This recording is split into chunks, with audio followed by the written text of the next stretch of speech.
First, Crash and Burn. Chapter 1. November 17th, 7:45 a.m. PST. Los Angeles AFB. El Segundo, California. Panic had already begun to set in. From the observation deck above the control room, Painter Crow read the distress in the sudden cessation of idle chatter among the technicians in the room. Nervous glances spread up the chain of command and across the floor of the Space and Missile Systems Center. Only the base's top brass were in attendance at this early hour, along with a few heads of the Defense Department's research divisions. The floor below them looked like a scaled-down version of NASA's flight control room. Rows of computer consoles and satellite control desks spread outward from a trio of giant LCD screens affixed to the back wall.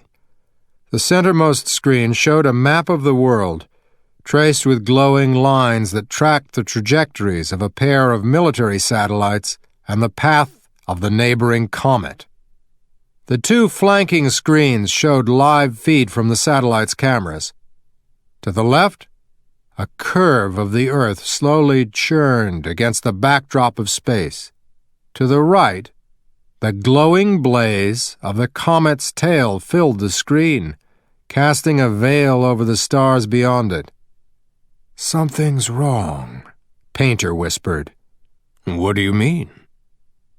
His boss stood beside him atop the observation deck. General Gregory Metcalf was the head of DARPA, the Defense Department's research and development agency. Dressed in full uniform, Metcalf was in his 50s, African-American, and a West Point grad. In contrast, Painter simply sported a black suit, made more casual with a pair of cowboy boots. They were a gift from Lisa, who was on a research trip in New Mexico. Half Native American, he probably should have balked at wearing the boots, but he liked them, especially as they reminded him of his fiancée, gone now a full month. "Something's got the OSO spooked," Painter explained, pointing to the operations support officer in the second row of consoles down below.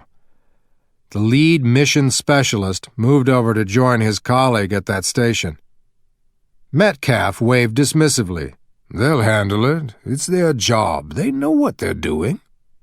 The general promptly returned to his conversation with the commander of the 50th Space Wing out of Colorado Springs. Still concerned, Painter kept a keen eye on the growing anxiety below. He had been invited here to observe this Code Black military mission not only because he was the director of Sigma, which operated under the aegis of DARPA, but also because he had personally engineered a piece of hardware aboard one of the two military satellites. The pair of satellites, IOG-1 and IOG-2, had been sent into space 4 months ago. The acronym for the satellites, IOG, stood for Interpolation of the Geodetic Effect, a name originally coined by the military physicist who had engineered this project for a gravitational study. He had intended to do a complete analysis of the space-time curvature around the Earth to aid in satellite and missile trajectory. While already an ambitious undertaking, the discovery of the comet by a pair of amateur astronomers 2 years ago quickly shifted the project's focus, especially after an anomalous energy signature had been detected out there. Painter glanced sidelong to his neighbor on his left, noting the lithe form of the researcher from the Smithsonian Astrophysical Observatory. Only 23, Dr. Jada Shaw was tall, with a runner's lean physique. Her skin was a flawless dark mocha, her black hair trimmed short, highlighting the long curve of her neck. She stood in a white lab coat and jeans with her arms crossed, nervously chewing the edge of her thumbnail. The young astrophysicist had been whisked from Harvard 17 months ago and ensconced in this Code Black military venture. Clearly, she still felt out of her league, though she was doing her best to hide it. It was unfortunate, She had no reason to be so nervous. She had already won international recognition for her work. Using quantum equations, calculations well above Painter's intellectual pay grade, she had crafted an unusual theory concerning dark energy, the mysterious force that made up 3/4 of the universe and was responsible for its accelerating cosmic expansion.